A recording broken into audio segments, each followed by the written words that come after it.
오늘 우리가 함께 하실 말씀은 마태복음 1장 18절로부터 23절까지 말씀입니다. 한 절씩 교독하도록 하겠습니다. 제가 먼저 18절 말씀 읽도록 하겠습니다. 예수 그리스도의 나심은 이러하니라.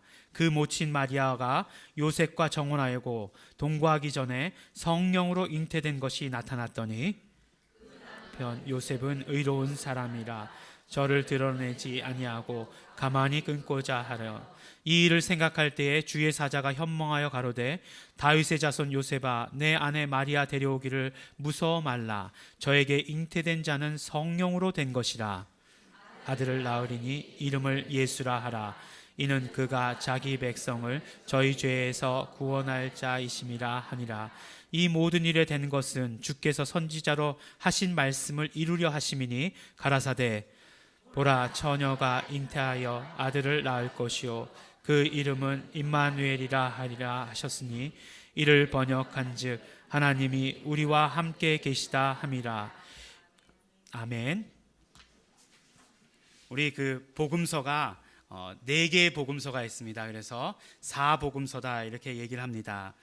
그런데 참 재미있게 이 4복음서를 보면 예수님의 탄생의 이야기가 기록된 것이 마태복음과 누가복음입니다. 그러니까 4개 중에서 2개. 그것도 참 사이좋게 마태에는 적혀 있고 마가에는 없고 또 누가에는 있고 요한복음에는 없고 이렇게 서로 이렇게 짜고서 이렇게 하신 것처럼 그렇게 쓰여져 있습니다.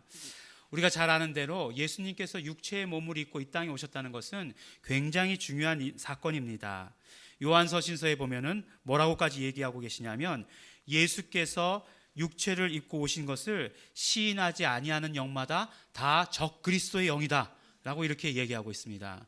그러니까 뭐 적그리스도를 분별하는 영적 분별력을 주십시오 이렇게 얘기할 것도 없이 예수님께서 육체로 오시는 것을 부인하면 다 적그리스도의 영이다 라고 이렇게까지 말씀하십니다.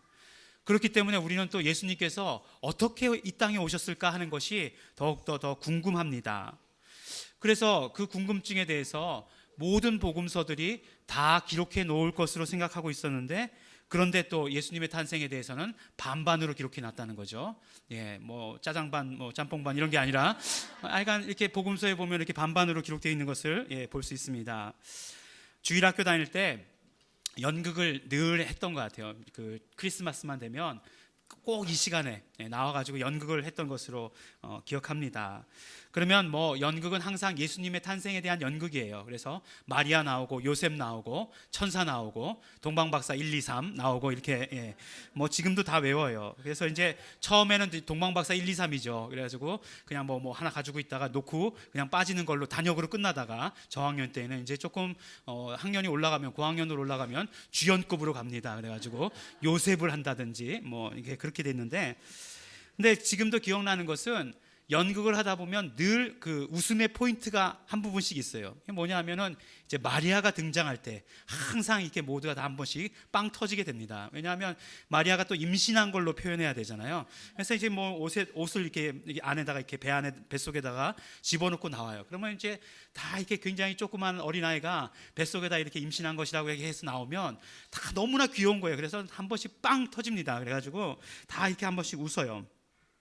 그리고 또 이렇게 움직이다 보면 이게 또 뭐 고정이 돼 있지 않잖아요. 그러니까 이렇게 막 자꾸 이렇게 빠지는 거죠. 그걸 막 이렇게 추스리는 그 모습을 보면서 언제나 그런 게 있더라고요. 언제나 그걸 보면서 또 한 번씩 웃게 됩니다. 또 웃게 되는 경우는 이제 천사가 등장할 때예요. 근데 천사가 별로 대사가 없잖아요. 대사가 없으니까 이렇게 급조되는 경우가 많이 있었던 것 같아요. 그래서 천사가 이렇게 날개 이렇게 달고서 이렇게 나오는데 마치 이렇게 국어책을 읽듯이 이제 대사를 읽는 거죠. 아들을 낳으리니 이름을 예수라 하라 뭐 이렇게 하면은 이제 또 한 번씩 이제 빵빵 터지고 그렇게 됩니다. 근데 뭐 주일학교 연극한 걸 가지고 뭔가를 이렇게 평가할 수는 없는 것이지만 거기다 너무 뭐 깊은 의미를 붙이는 것이 무리이긴 하겠지만 사실 그 연극 가운데서 우리에게 주시는 메시지가 뭐지? 라고 이렇게 생각을 해보면 사실 남는 건 별로 없는 것 같아요. 그냥 애들이 너무 귀여웠다. 우리도 주일학교가 있다. 뭐 이런 것들이 남았다는 그런 것 같습니다. 의미를 찾기는 사실 굉장히 어려운 것 같아요. 그런데 우리가 성경을 볼 때마다 특히 우리가 복음서를 볼 때마다 또 예수님의 탄생의 이 사건을 볼 때마다 우리가 그런 시야로 또한 성경을 바라볼 수도 있다라는 생각이 들었어요. 무슨 말씀이냐면 우리가 예수님의 탄생 기록에 집중하다 보면 진짜로 그 성경이 기록하고 있는 하나님의 의도, 그 하나님의 메시지 같은 것들을 놓칠 때가 너무나 많이 있다는 것입니다. 처음에 말씀드리기를 마태, 누가복음에는 예수님의 탄생 기록이 있고 마가복음, 요한복음에는 탄생 기록이 없다라고 이렇게 말씀을 드렸습니다. 하지만 복음서를 그렇게 보아서는 안 된다라고 하는 것이에요. 무슨 말씀이냐면 모든 복음서들은 다 처음 시작부터 예수님이 누구이신지에 대해서 말씀하고 있다라고 이렇게 이야기하는 것입니다. 탄생 이야기가 있건 없건 간에 예수님이 누구이신지를 말씀하고 있는 것이 모든 복음서의 시작이다라고 이렇게 말씀하는 것이에요. 오늘 우리가 읽은 본문 말씀, 우리 마태복음의 말씀 가운데서도 그것들을 확인할 수 있습니다. 우리가 잘 아는 대로 마태복음은 뭐서부터 시작하죠? 누가 누구를 낳고 누가 누구를 낳고 이렇게 시작하는 것을 알 수 있어요. 그런데 족보의 이야기가 끝나고 나서 바로 다음에 처음 시작하는 말씀이 바로 이 말씀, 오늘 우리가 함께 읽은 말씀입니다. 그러니까 마태복음을 시작하는 말씀이다 이렇게 얘기해도 좋을 것 같아요. 물론 족보의 이야기가 중요하지 않다 이렇게 말씀드리는 것은 아니지만, 그러나 실질적으로 마태복음이 시작하는 말씀이 오늘 말씀입니다. 그런데 그 오늘 처음 예수님에 대해서 가르쳐 주시는 말씀이 무엇이냐면 바로 이름을 가르쳐 주시는 장면이 등장한다는 것이에요. 이것은 바로 예수님이 누구이신가 하는 것을 우리에게 알려주시는 말씀입니다. 아들을 낳으리니 그 이름을 예수라 하라 라고 이렇게 말씀을 해주시고 계시는 것이에요. 근데 예수라는 이름은 그 이름 자체가 저희 죄에서, 자기 백성을 저희 죄에서 구원할 자이심이라 라고 그 다음에 아주 자세하게 말씀해 주고 계시잖아요. 그러니까 죄에서 구원한다는 이름 뜻을 가지고 있다는 것이에요. 예수라고 하는 그 이름이. 그러면 무슨 말씀이냐면 그런 이름을 가지고 이 땅에 오셨다는 것은 예수님은 하나님이시다라고 이렇게 말씀해 주시는 것이에요. 우리가 그 예수님의 공생애 가운데에서 아주 쉽게 볼 수 있는 게 뭐냐면 정말 그 유대인들과 늘 이렇게 싸움이 붙잖아요. 늘 싸움이 붙는데 그 중에 하나, 우리가 잘 알고 있는 것 중에 하나가 뭐냐면 예수님께서 중풍병자를 치료해 주셨잖아요. 근데 그냥 병만 치료해 주셨으면 좋을 텐데 뭐라고 얘기하시냐면 내 죄 사함을 받았느니라 라고 이렇게 말씀을 하셨어요. 그럼 지금 우리 같으면 예수님께서 그렇게 말씀하실 수 있지 라고 생각할 수 있을 텐데, 그때 당시 유대인들은 그렇게 생각하지 않았어요. 죄 사함이라고 하는 것은 오직 하나님만 하실 수 있는 것이다 라고 이렇게 생각했습니다. 그래서 예수님께서 처음 그 중풍병자를 고쳐주신 그 다음부터 정말 잡아서 죽이려고 했다고 하는 것이에요. 참남죄, 그러니까 신성모독이라고 하는 거죠. 신성모독죄로 잡아서 죽이려고 했다는 것입니다. 그럼 거꾸로 얘기하면 예수님께서 태어날 때부터 죄 사함을 주시는 이름이다 라고 말씀하셨다라고 한다면, 그렇다라고 한다면 예수님은 하나님이시다라고 하는 것을 우리에게 말씀해 주시는 것이에요. 그러니까 처음 예수님의 이름을 가르쳐 주시면서 하신 말씀은 무엇이냐면 예수님은 하나님이시다 하는 것을 우리에게 가르쳐 주셨다는 것입니다. 그런데 마태는요, 거기에다 더하고 있어요. 뭐라고 더했냐면은 예수라는 이름이 자기 백성을 죄에서 구원할 자라는 것을 말하는 데서 끝나지 않고서 바로 예수 이름은 구약의 예언을 이루는 것이며 그 이름이 말하는 것이 무엇인지를 우리에게 또한 가르쳐 주십니다. 바로 이사야서 7장 14절의 말씀을 인용해서 말씀해 주시는 것이죠. 보라, 처녀가 잉태하여 아들을 낳을 것이요 그 이름은 임마누엘이라 하리라 하였으니 이를 번역한즉 하나님이 우리와 함께 계시다 함이라 라고 이렇게 말씀해 주시고 계십니다. 그러니까 성령으로 잉태하신 하나님은 어떤 분이시냐? 우리와 함께 하시는 하나님이시다 라고 하시는 그런 말씀을 우리에게 이야기해 주고 있다는 것입니다. 그런데 너무나 재미있게도 마태는요, 복음서를 기록하면서 맨 처음에 이름에 대한 이야기를 썼어요. 그러니까 이름을 예수라 하라라고 말씀하시고 그 다음에 더불어서 임마누엘이라 하리라 라고 말씀을 가르쳐 주셨습니다. 근데 우리가 마태복음의 맨 끝 구절이 뭔지 아시죠, 여러분? 마태복음 28장 20절이 아마 맨 끝 구절일 거예요. 그런데 19절서부터 어떤 말씀이 있냐면 너희는 가서 모든 족속으로 제자를 삼아 아버지와 아들과 성령의 이름으로 세례를 주고 내가 너희에게 분부한 모든 것을 지키게 하라. 그 다음에 볼지어다 내가 세상 끝날까지 너희와 항상 함께 있으리라 라고 이렇게 말씀을 하시는 것이에요. 그럼 무슨 말씀이십니까?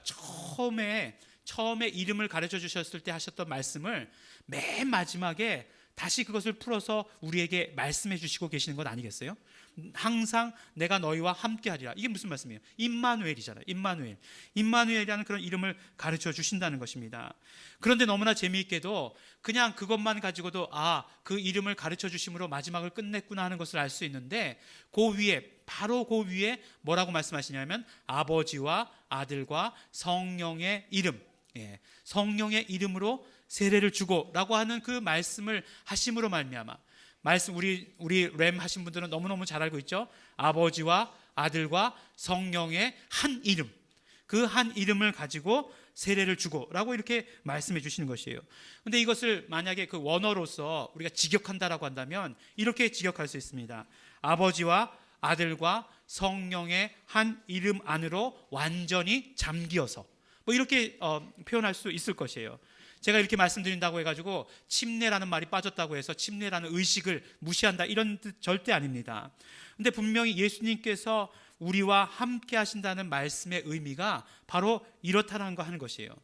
예수님 분명 하나님 우편으로 가셨죠. 예수님 하나님 우편으로 가셨습니다. 그런데 하나님 우편으로 가신 예수님께서 우리와 함께 계시겠다고 약속을 해주신 것이에요. 그러면 우리는 이성적으로 생각해 볼 때 둘 중에 하나예요. 우리가 하나님 우편으로 가든지 예수님께서 다시 내려오시든지 이 둘 중에 하나가 돼야 우리와 함께 하실 수 있는 거예요. 그렇죠? 우리 이성적으로 생각해야 됩니다. 여러분들 이건 그냥 넘어갔잖아요. 우리가 그렇죠? 많이 넘어갔어요. 꼭 무슨 설교가 아니라 성경 공부하는 그런 느낌이 드는데, 그런데 함께 하시겠다고 하면서 어떻게 하셨냐 하면 그 이름을 우리에게 가르쳐 주셨다는 것입니다. 그래서 우리가 예수 이름 안에 있으면 우리가 그 이름으로 말미암아 삼위일체 하나님께서 우리와 항상 함께 하신다라고 하시는 그 말씀을 우리에게 말씀해 주시고 계시는 것이에요.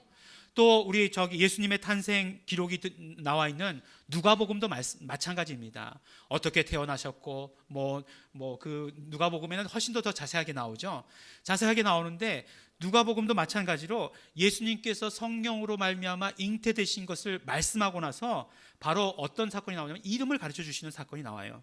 단지 마태복음과 누가복음에 큰 차이가 있어요. 어떤 차이가 있냐면 하나는 예수고 하나는 예소고 이런 차이가 아니고요. 어떤 차이가 있냐면 마태복음에서는 요셉에게 가르쳐 주시고 누가복음에서는 마리아에게 가르쳐 주세요. 그러니까 어떤 얘기입니까? 둘 다 한 사람에게 다 나타나서 가르쳐 주셨다는 얘기죠. 그러니까 같이 있을 때가 아니었어요. 왜냐하면은 정혼한 후에 같이 살지 않을 때라고 분명히 말씀했기 때문에 각각 나타나셔 가르쳐 주셨는데 나중에 맞춰 보니까 같은 거겠죠. 이런 일은 지금도 수없이 일어나는 일이니까 이런 일에 대해서는 의심하지 마시기 바랍니다. 그래서 바로 그 우리의 모든 복음서를 통해서 우리가 알 수 있는 것은 무엇이냐면 예수님이 누구이신지를 우리에게 말씀해 주셨다는 것이 중요한 것입니다. 예수님께서 어떻게 태어나셨고 예수님께서 말구유에 태어나셨고 그때 헤롯이 2살 이하의 모든 어린이들은 죽일 것이고 동방박사가 바쳤던 예물이 뭐고 이런 것들을 아는 것보다 더 중요한 것은 그것들보다 더 앞서서 기록한 것이 무엇이냐면 바로 예수님께서 오실 것인데 성령님으로 잉태되었는데 그 이름이 무엇이다라고 가르쳐 주시는 것을 먼저 하고 있다는 사실을 우리 알아야 됩니다. 그래서 이 성탄의 절기를 통해서 우리에게 말씀해 주시는 것은 무엇이냐? 바로 예수님이 누구이신지를 정확하게 알아야 한다는 것입니다. 예수님이 누구이신지 정확하게 알아야 돼요. 우리가 정말 예수님이 누구이신지를 안다라고 한다면 정말 우리를 죄에서 구원하신 분이시며 우리와 항상 함께 하시는 분이시다라고 하는 것을 안다라고 한다면, 그렇다면 또 한 가지 우리가 생각해 봐야 할 것이 있습니다. 그것은 무엇이냐면 우리가 그렇게 아는 사실, 예수님이 하나님이라는 사실을 알았는데 그 사실이 우리 삶 가운데 어떻게 반영돼야 되겠는가 하는 그 사실을 또한 우리는 알고 있어야 한다는 것입니다.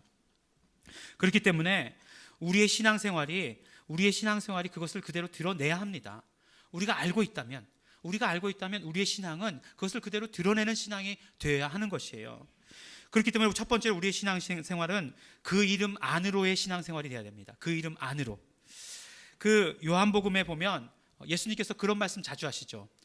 내가 너희 안에, 너희가 내 안에, 이런 말씀 자주 하십니다.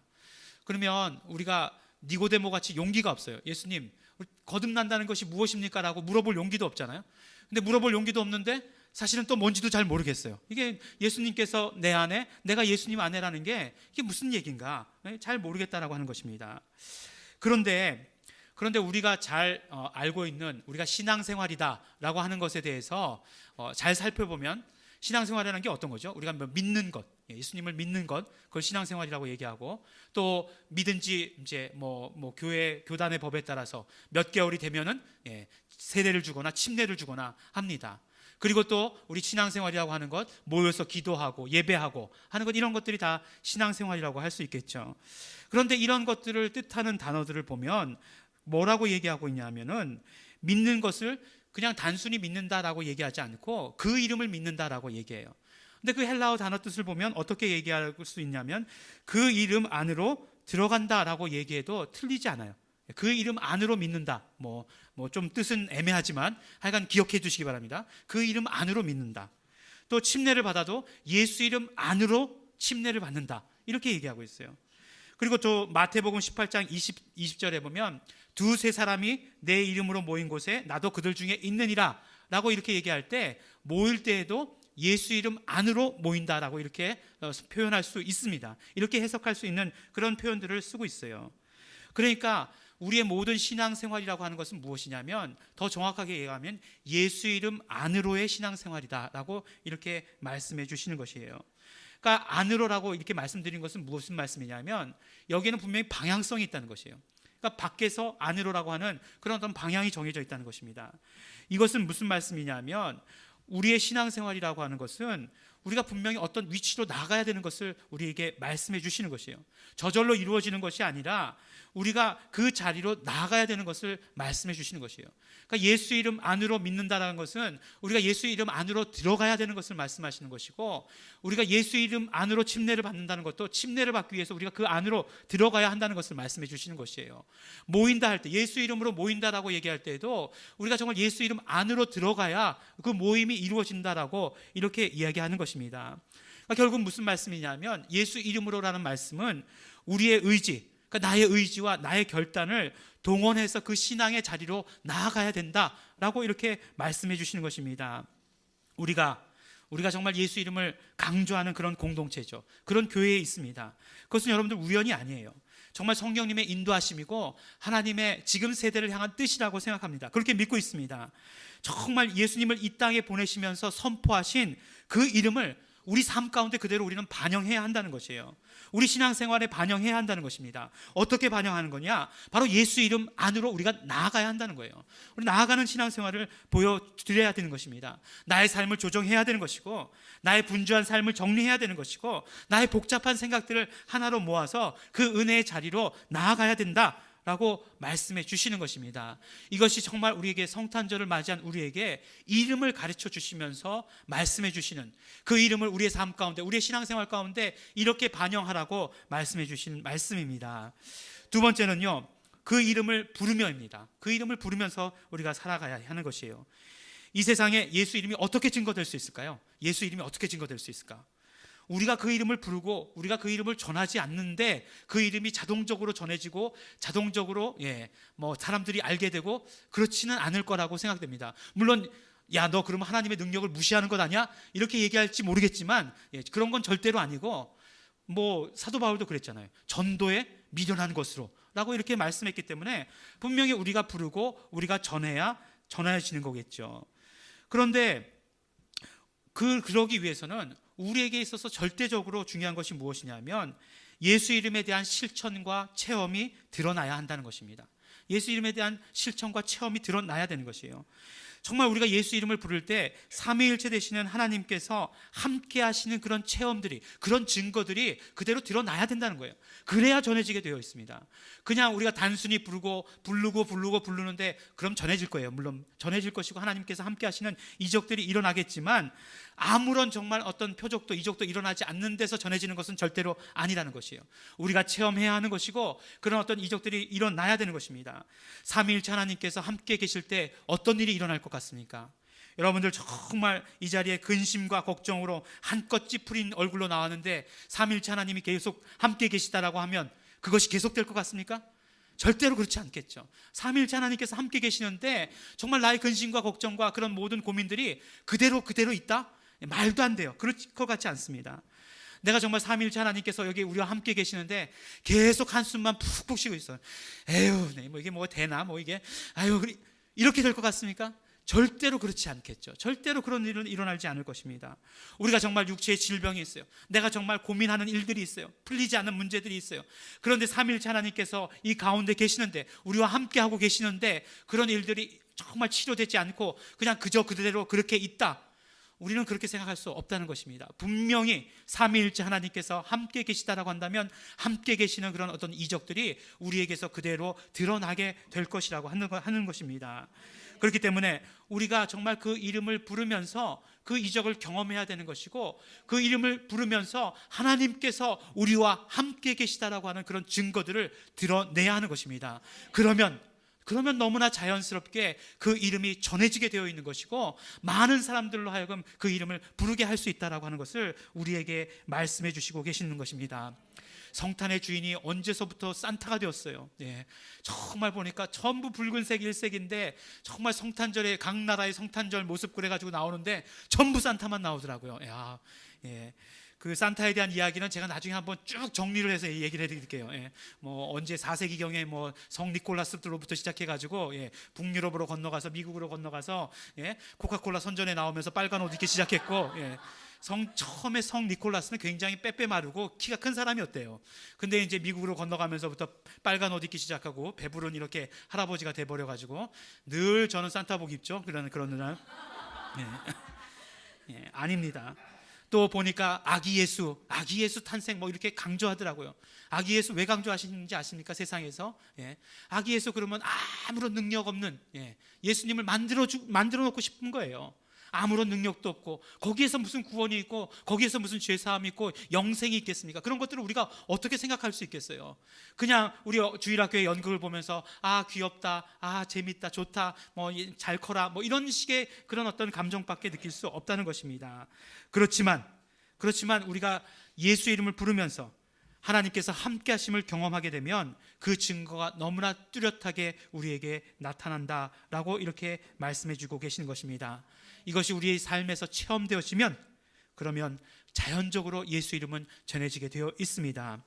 마지막으로 그 이름을 위하여 우리 살아야 하는 것입니다. 그 이름을 위하여. 우리가 크리스찬임을 가장 확실하게 드러내는 방법은 무엇이냐면 그 이름을 위하여 함께 고난받는 것이다라고 말씀합니다. 그 이름을 위하여 함께 고난받는 것. 그 이름 안에 들어가면, 그 이름을 부르면 우리에게 고난이 사라질 것이다 우리가 생각하지만, 아니 오히려 그 역설적으로 이렇게 말씀해 주고 계시는 것이에요. 그 이름을 위하여 고난받는 삶을 두려워하지 말라라고 말씀해 주시고 계시는 것입니다. 지난번에도 말씀드렸지만 그래도 우리가 받는 고난은 부정적인 요소들은 모두가 다 예수님께서 이미 담당해 주신 그러한 고난이라고 하는 것을 우리는 기억해야 합니다. 모든 부정적인 요소들은 예수님께서 십자가 위에서 이미 다 해결해 주셨어요. 그렇기 때문에 우리가 받는 고난들은 정말 유익이 되는 고난들만 우리에게 남아 있습니다.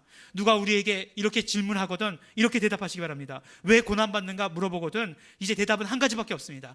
예수 이름을 위하여 고난받는다라고 말씀하시기 바랍니다. 우리의 삶, 우리의 신앙생활은 예수 이름을 위하여 고난도 받는 삶을 사는 것입니다. 베드로전서 4장 14절에 보면 이렇게 말씀합니다. 너희가 그리스도의 이름으로 욕을 받으면 복 있는 자로다.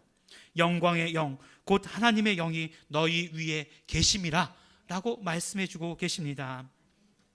예수님의 탄생을 기록한 복음서건, 예수님의 탄생을 기록하지 않은 복음서건 모두가 다 예수님께서 육신의 몸을 입으시고 이 땅에 오심에 대해서 너무너무나 분명하게 우리에게 말씀해 주십니다. 바로 오늘 이 날이 바로 하나님의 이름, 예수 이름의 선포가 그대로 이루어진 날입니다. 하나님의 이 선포에, 하나님께서 선포해 주신 이 이름에 대해서 우리는 정말 반응하는 삶을 살아야 하는 것입니다. 그러한 결단이 이루어져야 되는 것입니다. 그 이름 안으로의 삶, 그 이름 안에서 그 이름을 부르는 삶, 그 이름을 위하여 사는 삶이 되어야 하는 것입니다. 우리 사랑하는 우리 예일중앙교회 성도 여러분, 또 오늘 크리스마스 이브 예배를 맞이해서 오신 모든 여러분들, 예, 예수 이름으로 환영합니다. 예. 그 이름의 축복이 우리와 함께 있습니다. 그 이름의 능력을 우리 삶 가운데서 충만히 경험하심으로 말미암아, 그래서 그 이름을 선포하심으로 말미암아 정말 하나님의 모든 좋은 것들을 경험하시는, 그 축복 속에서 사시는 우리 모든 성도 여러분들이 되시기를 예수 이름으로 축원합니다. 우리 함께 기도하시겠습니다. 우리 시간에 기도하실 때 우리 정말 감사하면서, 하나님께 감사하면서 기도하시기 바랍니다. 하나님의 사랑을 정말 예수 그리스도를 이 땅에 보내심으로 말미암아 확증해 주셨습니다. 예수님께서 이 땅에 오셔서 피 흘리시고 죽으심으로 말미암아 우리 죄의 문제, 사망의 문제들을 짊어져 주셨습니다. 예수님 그래서 그렇게 이 땅에 오신 날 너무나 감사하고 고맙습니다. 또한 그뿐만 아니라 정말 하나님의 이름이, 예수 이름이 이 땅 가운데 선포되어진 날입니다. 이것이 우리에게 너무나 감사합니다. 또한 이 시간 결단하면서 기도하실 때 내가 그러므로 예수 이름을 위하여 살 수 있도록 되기를 원합니다. 예수 이름을 부르며 살 수 있도록 되기를 원합니다. 예수 이름으로 안으로 들어가는 삶을 살게 하여 주시옵소서. 우리 감사하시면서 소원하시면서 결단하시면서 다 같이 기도하시겠습니다.